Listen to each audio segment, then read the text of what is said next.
حضرت آدم علیہ السلام کا واقعہ۔ بچوں، حضرت آدم علیہ السلام سب سے پہلے انسان ہیں جن کو اللہ تعالیٰ نے دنیا میں بھیجا، اور سب سے پہلے نبی آپ ہی ہیں۔ آپ ہی کی اولاد ساری دنیا میں پھیلی۔ آپ کا ذکر قرآن پاک میں 19 بار آیا ہے۔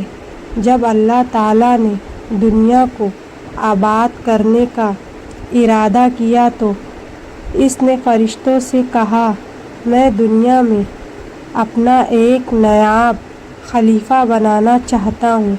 فرشتوں نے کہا، اے اللہ، تو دنیا میں ایسے شخص کو نائب بنانا چاہتا ہے جو خرابیاں کرے اور خون کرتا پھرے۔ ہم تیری تعریف کرنے کے ساتھ تیری تسبیح اور پاکی بیان کرتے ہیں۔ اللہ تعالیٰ نے فرمایا، میں وہ باتیں جانتا ہوں جو تم نہیں جانتے۔ اللہ تعالیٰ نے حضرت آدم علیہ السلام کو سب چیزوں کے نام سکھا دیے، پھر ان کو فرشتوں کے سامنے کیا اور فرمایا، اگر تم سچے ہو تو مجھے ان کے نام بتاؤ۔ انہوں نے کہا کہ تو پاک ہے، جتنا علم تو نے ہم کو بخشا ہے اس کے سوا ہم کو کچھ نہیں معلوم۔ پھر اللہ تعالیٰ نے فرشتوں کو حکم دیا کہ تم آدم علیہ السلام کو سجدہ کرو، تو وہ سب سجدے میں گر پڑے مگر شیطان نے سجدہ نہیں کیا۔ اس کا ذکر بھی آیا ہے۔ اللہ تعالیٰ نے حضرت آدم علیہ السلام سے کہا کہ تم اور تمہاری بیوی جنت میں رہو اور جہاں سے چاہو کھاؤ پیو، مگر ایک خاص درخت کے متعلق حضرت آدم علیہ السلام کو منع کر دیا کہ اس کے قریب بھی نہ جانا، ورنہ تم بھی ظالموں میں سے ہو جاؤ گے۔ اس طرح اللہ تعالیٰ نے حضرت آدم علیہ السلام کا امتحان لیا کہ دیکھے یہ ہمارا کہا مانتے ہیں یا بھول جاتے ہیں اور شیطان کے بہکاوے میں آ جاتے ہیں۔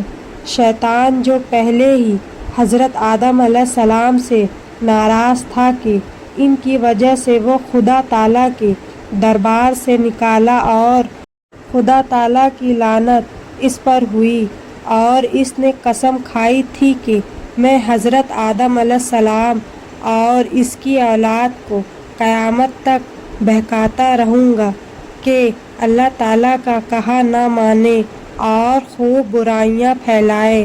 وہ حضرت آدم علیہ السلام اور ان کی بیوی حضرت حوا علیہ السلام کو برابر بہکاتا رہا کہ اس درخت کا پھل تم ضرور کھاؤ، اس کے کھانے سے تم فرشتہ بن جاؤ گے، جنت میں سے کبھی نہ نکلو گے۔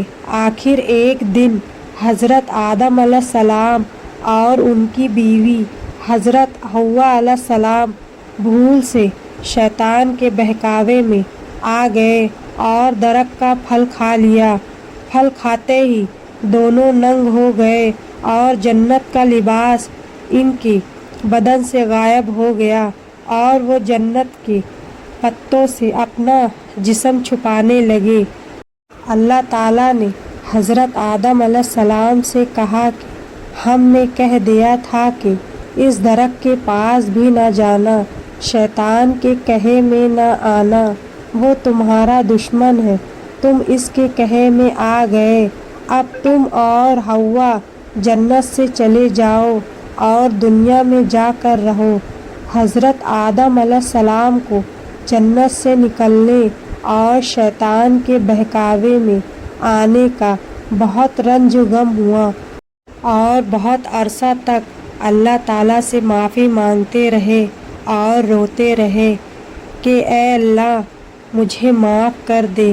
آخر اللہ تعالیٰ کو رحم آیا اور حضرت آدم علیہ السلام کو یہ دعا سکھائی کہ اے ہمارے رب، ہم نے اپنے اوپر ظلم کیا اور تو ہم پر رحم نہیں کرے گا تو ہم بڑا نقصان اٹھانے والوں میں سے ہو جائیں گے۔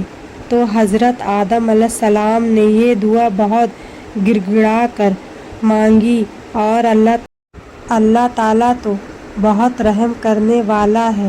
جب کوئی بندہ گناہ کر لیتا ہے اور سچے دل سے توبہ کر لیتا ہے کہ اے اللہ یہ گناہ تو مجھ سے غلطی سے ہو گیا، آئندہ ایسا نہ کروں گا، تو وہ معاف کر دیتا ہے۔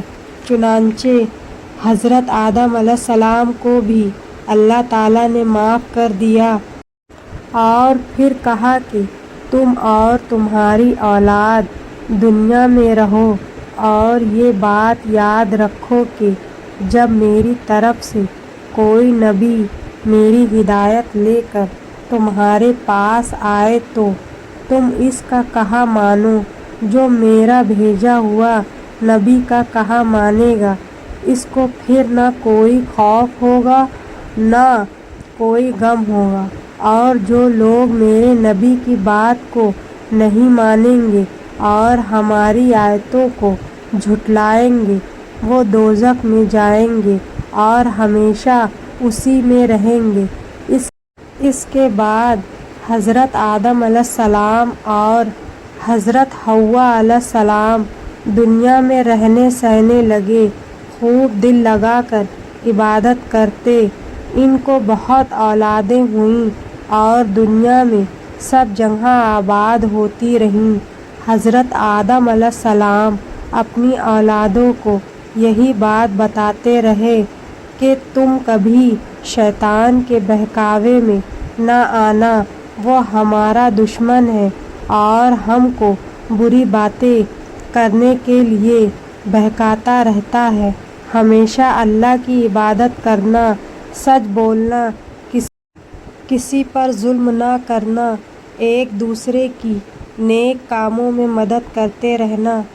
آخر کار حضرت آدم علیہ السلام 900 سال تک زندہ رہ کر وفات پا گئے۔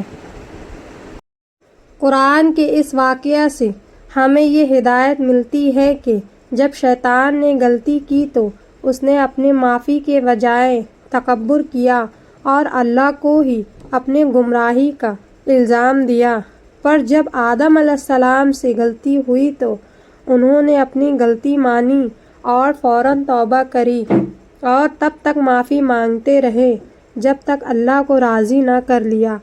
آدم علیہ السلام کی سنت یہ ہے کہ جب انسان سے غلطی ہو جائے تو اللہ سے اپنے گناہوں کی معافی مانگے اور اللہ کو منا لے، بے شک اللہ معاف کرنے والا اور بہت مہربان ہے۔ تو یہ تھا آدم علیہ السلام کا واقعہ۔ آپ سب کو کیسا لگا؟